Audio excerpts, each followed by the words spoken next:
So this is just an edit to the section where I read from Jeff's article on Metroid and Samus. For a bit of context, you will initially hear my reaction to the fact that I click on a link in Jeff's article which leads me directly to Wikipedia. And that's just because Wikipedia should never be considered a legitimate source of information for various reasons.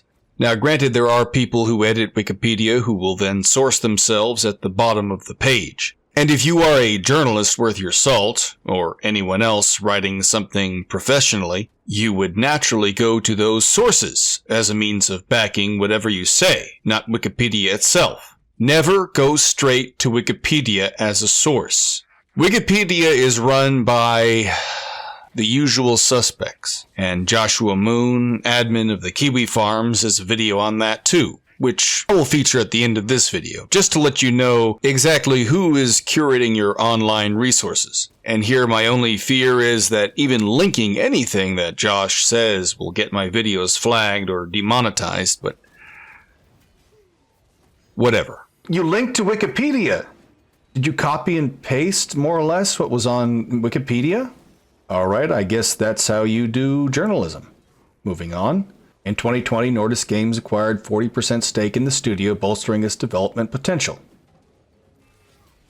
Oh good, gamesindustry.biz. Mercury Steam has... Unfortunately, more recently raised eyebrows. Use that term twice. Anyway, they've been spotted on Twitter following Blizzy, or Blissy, a Spanish activist dubbed Anita Sarkeesian 2.0. See, this is the kind of wording that gives ammunition to people like Kim Belair, who will say things like, "We have a public-facing website, it's not hidden." Who dubbed her Anita Sarkeesian 2.0?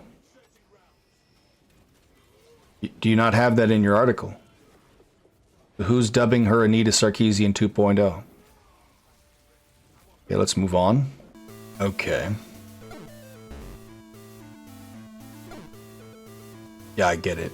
I get it. Okay, I get it. Yeah, I get it. En el manifiesto El peligro de la historia única, la escritora nigeriana Chimamanda Ngozi Adichie recuerda que en sus primeras historias de ficción, aquellas que escribió durante su adolescencia, todos los personajes eran niños blancos que vivían cómodamente en típicos... I came to a world full of white people and they had white books and there was nothing for me. So because there's nothing for me, therefore, that's unfair, yada, yada, yada. I think that's the direction this is going to go.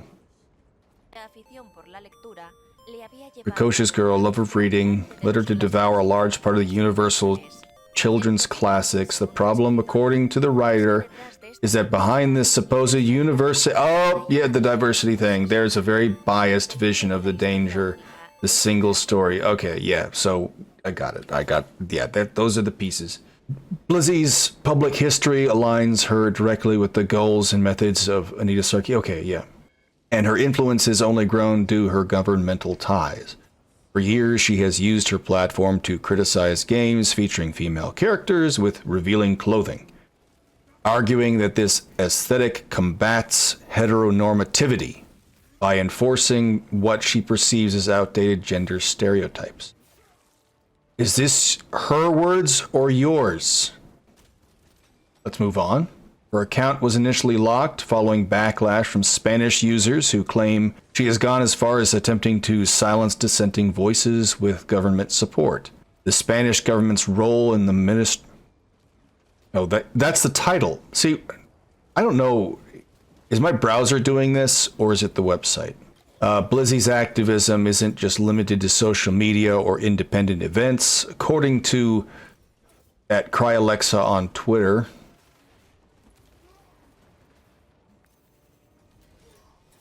post is unavailable. The Spanish government, particularly the Ministry of Equality, another Wikipedia article, okay. Can we link to the actual references, please? Please? Anyway, despite her years of positioning herself as a victim in the face of right-wing Spanish YouTubers' criticisms. Are they all right-wing? That seems remarkable, that they would all be right-wing. None of them were apolitical. These government-sponsored talks reveal a far larger ideological push that now intertwines with Mercury Steam, The studio responsible for a franchise known for powerful storytelling. No, not Metroid. I'm sorry. That's not true. Intricate gameplay? Yeah, I guess so. Still vague, but yeah, okay, I'll grant that. Yeah, intricate gameplay, sure. And a beloved protagonist. Not in every instance. Metroid Other M is a primary example of that. Elements fans worry may be compromised by ideological driven influences. Don't mess with our Samus. Well, she's not our Samus. She belongs to Nintendo. Don't mess with our Samus. Don't mess with our Samus. Which one? Retro Studio or the other one? The potential for Blizzy's influence within Mercury's Steam raises troubling questions about the future of Metroid, a franchise rooted in action, exploration, and a welcome nuanced approach to gender representation. The potential for Blizzy's influence within Mercury's Steam raises troubling questions about the future of Metroid, a franchise rooted in action, exploration, and a welcomed, nuanced approach to gender representation. I applauded it for being different. It broke new ground!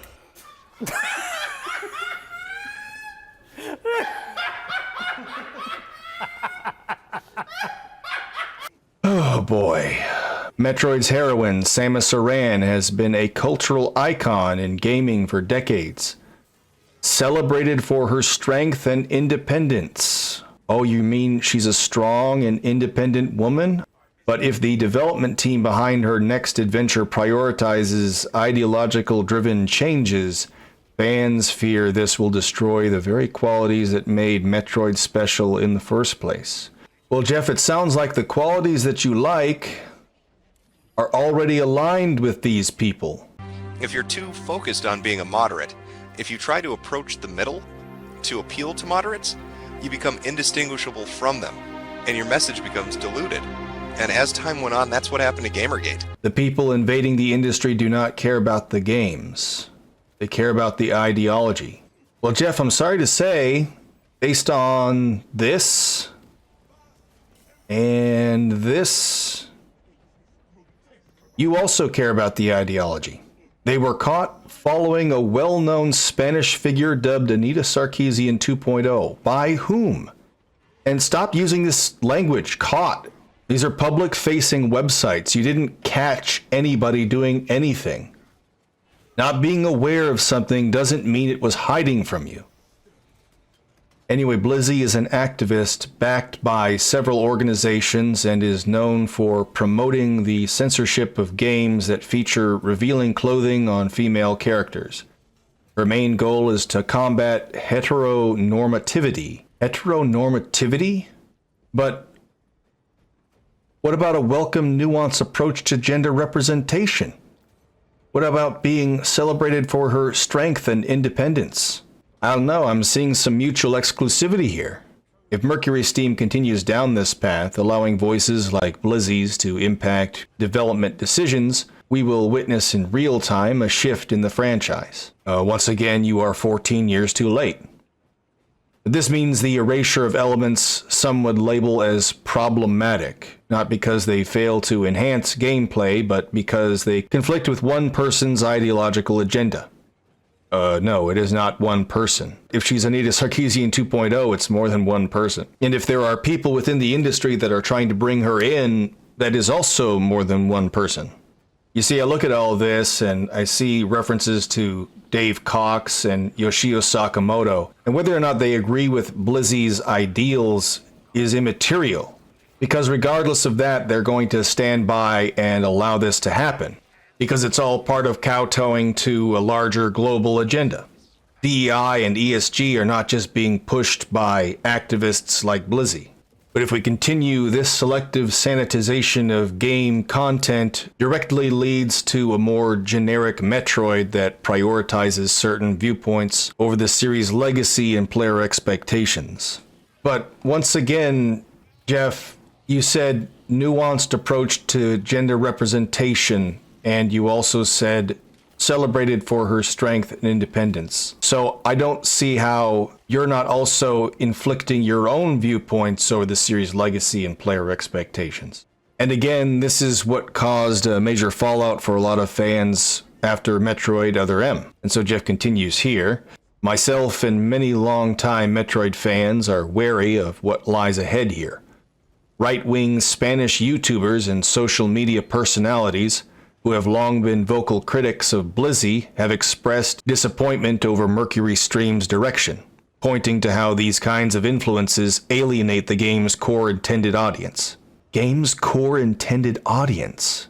And I think that in our industry and in so many creative industries, if you want to look at film and television and any art form, we start treating our core demographics as a fixed and static value, something that does not want to change and something that is locked in place.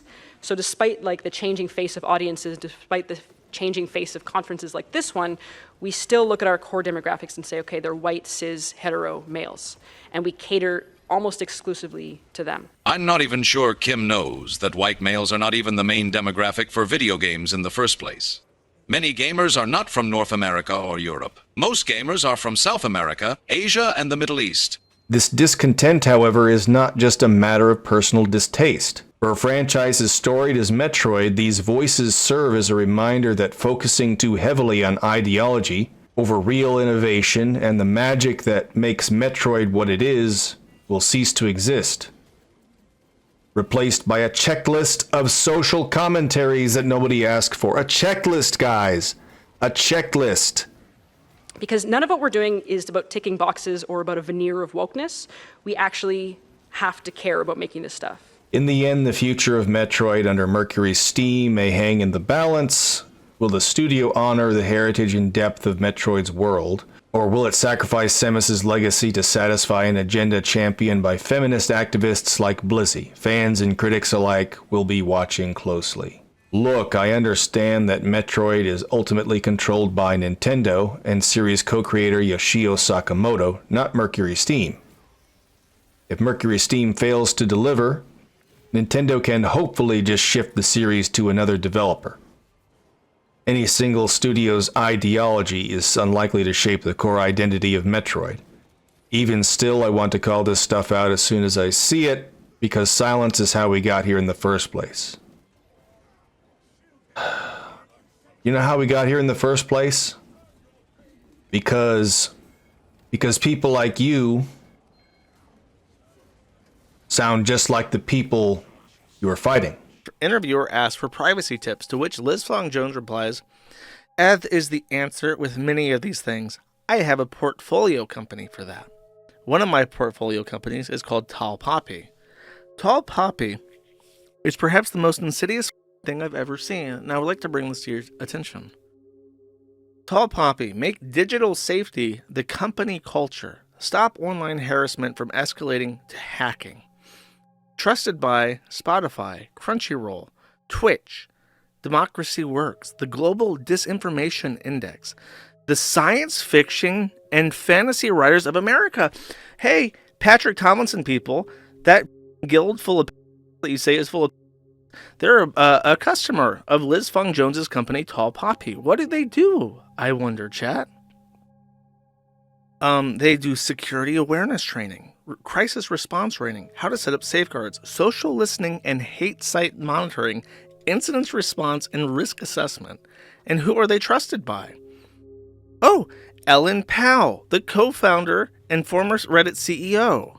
Anita Sarkeesian, executive director at Feminist Frequency and Games Hotlines. Catherine Mayer, former CEO of Wikimedia. I wonder why Liz Fong Jones has direct lines to the admins of Wikipedia and seems to have no issue editing the honeycomb.io Wikipedia page, the Kiwi Farms Wikipedia page, own Wikipedia page. He just seems to drop a line whenever he wants and gets whatever he wants added to Wikipedia while nobody else can add anything else. Isn't that really, really interesting, chat? And then their investors. Y Combinator, one of the biggest tech sites in the world. One of the only places that has ever allowed any discussion about the Kiwi Farms and our deplatforming, just so happens to be an investor of this company. Interloop Capital, Individual Angels, that's Liz Fong Jones. He owns a part of the company. So product lead, Android platform security. So this guy, Stefan Smogi, he works at the highest echelon of Google in the Android platform and funds this. Diversity consultant. And then this name might also be familiar to you guys. It's hidden a little bit by chat, but I do believe it says Zoe Quinn, aka Chelsea von Valkenburg, who, as you may know, was the game designer for Depression Quest about 10 years ago.